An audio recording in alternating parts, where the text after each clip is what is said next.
Kantara chapter 1 का trailer आया, जिसे देखने के बाद मुझे ऐसा फील हुआ कि जो मैं देखना चाहता हूँ इस मूवी में, ट्रेलर तो उसके बारे में कोई जानकारी ही नहीं देता। अब मुझे नहीं पता ट्रेलर में जो दिखाया है उसी के आसपास मूवी रहने वाली है, या फिर जैसे कांतारा के टाइम पे एक धमाकेदार क्लाइमैक्स आया था जिसने सबको हिला दिया था, अगर वैसा ही कुछ इस बार भी प्लान किया है शॉक देने के लिए तो बढ़िया है। लेकिन फिर भी मैं सिर्फ क्लाइमैक्स देख के ही इम्प्रेस नहीं होना चाहता, बल्कि मैं चाहता हूँ अगर इस बार ये प्रीक्वल दिखा रहे हैं तो जरूर पंजुल्ली देवा और गुलिका देवा के बारे में बात करें। मुझे बहुत ज्यादा डीप में जानकारी नहीं है दोनों के बारे में, बस ऊपर ऊपर से छोटी मोटी बातें पता है। जैसे पंजुल्ली देवा एक बोर स्पिरिट है जिनकी पूजा फसलों को बचाने के लिए की जाती है। तुलु रीजन के हिसाब से एक जंगली सुअर शिव जी के बगीचे में मर गया था, जिसका एक बच्चा था जिसको पार्वती जी ने अडॉप्ट कर लिया था। जैसे जैसे वो जंगली सुअर बड़ा होता जा रहा था वैसे वैसे बहुत ज्यादा तबाही मचाने लगा था। शिव जी के बगीचे के पेड़ पौधों को तोड़ने लगा था, जिस बात पे शिव जी को बहुत ज्यादा गुस्सा आने लगा था, जिसके बाद शिव जी उस जंगली सुअर को मारने का सोचते हैं। लेकिन पार्वती जी बीच में आके उसकी रक्षा करती है और शिव जी से उसे ना मारने की विनती करती है, जिसके बाद शिव जी ने उस जंगली सुअर को मारने के बजाय धरती पर भेज दिया प्रोटेक्टर बना के, जिसकी लोग पंजुल्ली के नाम से पूजा करते हैं। कुछ लोग पंजुल्ली देवा की विष्णु भगवान के वराह अवतार से तुलना करते हैं, क्योंकि दोनों ही वाइल्ड बोर थे, पर दोनों एक ही हैं और दोनों विष्णु भगवान के अवतार है ऐसा बोला जाता है। पंजुल्ली देवा को रुद्रांश भी कहा जाता है, मतलब रुद्र का अंश, और जैसा कि हम जानते हैं कि रुद्र शिव जी का ही एक और नाम और रूप है, इसीलिए पंजुल्ली देवा को शिव शंभूथा भी कहा जाता है, मतलब शांति बनाए रखने वाला। पंजुल्ली देवा तुलुनाडु के एक पुराने देवा है जिन्हें लगभग 700-800 BCE से पूजा जा रहा है। पंजुल्ली देवा की पूजा का रीजन ये था कि जंगली सुअर फसलों को बर्बाद कर देते थे, इसीलिए फार्मर्स ने पंजुल्ली देवा को अपना प्रोटेक्टर मानते हुए उनकी पूजा करना शुरू की थी, ताकि पंजुल्ली देवा लोगों की भक्ति से खुश होकर उनकी फसलों को बर्बाद होने से बचाए। बात करें अगर गुलिका देवा की, तो गुलिका एक गॉब्लिन था जो एक पत्थर से जन्मा था। पार्वती जी को वो पत्थर एक राख के ढेर में मिला था। जब शिव जी ने उस पत्थर को पानी में डाला तो गुलिका का जन्म हुआ और उसे विष्णु भगवान के पास भेज दिया गया ताकि वो उनकी सेवा करे। गुलिका को हमेशा भूख लगी रहती थी, यहाँ तक कि वो जमीन तक को खा जाता था। गुलिका इतना भयंकर और खतरनाक था कि विष्णु भगवान भी उससे परेशान हो गए थे, जिसके बाद विष्णु भगवान गुलिका को धरती पे भेजने का फैसला करते हैं और उसे कहते हैं कि वो धरती पे लोगों की रक्षा करेगा। अब ये सब बातें तो आराम से कोई भी पता लगा सकता है, लेकिन मैं दोनों की ओरिजिन एक्सपेक्ट कर रहा था इस बार। अब क्या पता मूवी में दोनों के बारे में बातें की गई हो, बस अगर दोनों की इन्फॉर्मेशन दी गई है मूवी में तो जल्दीबाजी में शुरू करके खत्म ना कर दी हो, अच्छे से एक्सप्लेन किया हो सब कुछ। वैसे ट्रेलर में गुलिका देवा के बारे में हिंट देखने को मिलता तो है, जब कांतारा के लोगों को पानी में पत्थर मिलता है, लगता है कोई पवित्र पत्थर है जिसपे शिव जी का त्रिशूल बना होता है। अब इस पत्थर का कनेक्शन गुलिका देवा से ही है या फिर किसी दूसरे देवा से, वो मुझे कंफर्म नहीं है। एक जगह हम ये भी सुनते हैं कि जब पृथ्वी पे अधर्म बढ़ता है तो भगवान अपने दूत को भेजते हैं अधर्म का विनाश करने के लिए। तब भी पृथ्वी पर अधर्म बढ़ता है, ईश्वर धर्म की रक्षा करने के लिए अपने दूत पृथ्वी पर भेजते हैं। और आसमान से एक गोला धरती पे आके गिरता है, फिर एक बच्चा देखने को मिलता है जिसके गोल गोल चक्कर लगाता हुआ एक टाइगर दिखता है। वैसे यार मानना पड़ेगा क्या ही जबरदस्त कारीगिरी दिखाई है CGI की। टाइगर नकली है या असली पता लगाना मुश्किल है। वैसे पहले पार्ट की तरह ही इस बार भी रियल लोकेशंस का ही इस्तेमाल किया गया है ज्यादा से ज्यादा। VFX CGI ना के बराबर देखने को मिलेगा। 3000 लोगों की एक बैटल भी ऐड की गई है फिल्म में, जिसमें दिखने वाला हर एक इंसान रियल होगा।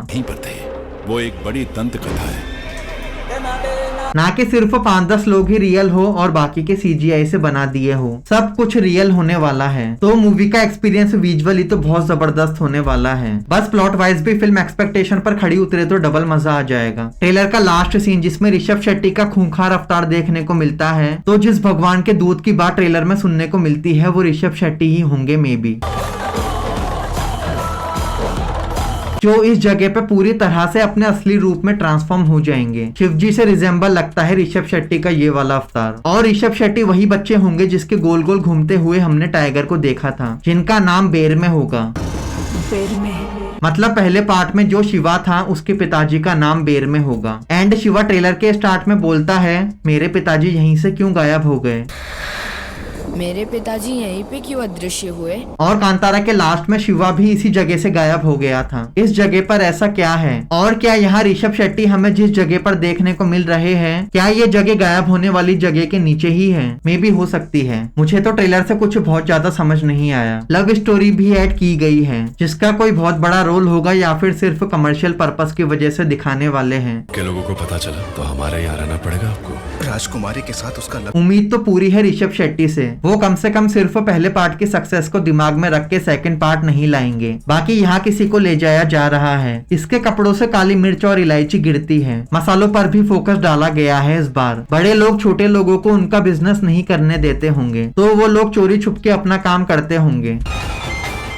कांतारा के लोग बंदरगाह में व्यापार कर रहे हैं, जिसके बारे में गुलशन देवैया के कैरेक्टर कुलशेखरा को पता चलेगा। फिर लोगों पर अत्याचार होगा, उन्हें कैद कर लिया जाएगा और ऋषभ शेट्टी का कैरेक्टर उन्हें बचाने जाएगा। ट्रेलर ने बहुत कुछ दिखा के भी कुछ नहीं दिखाया है। यहाँ पर गुलिका देवा का स्ट्रक्चर बनते हुए देखते हैं हम आग से,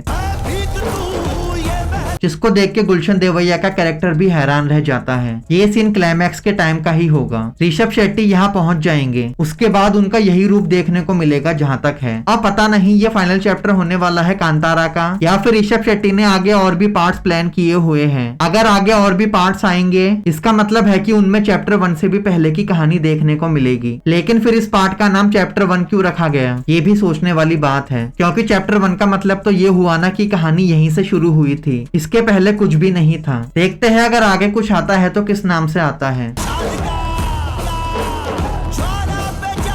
पंजुल्ली देवा और गुलिका देवा के बारे में किसी सेपरेट पार्ट में बताया जाएगा या फिर चैप्टर 1 में ही ओरली बता के समझा देंगे। यार ऐसा नहीं होना चाहिए, क्योंकि मैं तो विजुअली कहानी देखना चाहता हूँ दोनों की, और मैं क्या हर कोई जानने में इंटरेस्टेड होगा जिनको पंजुल्ली और गुलिका देवा के बारे में डीप नॉलेज नहीं है। बाकी ट्रेलर तो पॉजिटिव वाइब ही दे रहा है। मुझे ऐसी कोई खास कमी तो नजर नहीं आई ट्रेलर में, बस जो मैं एक्सपेक्ट कर रहा था उसके बारे में ट्रेलर बात नहीं करता।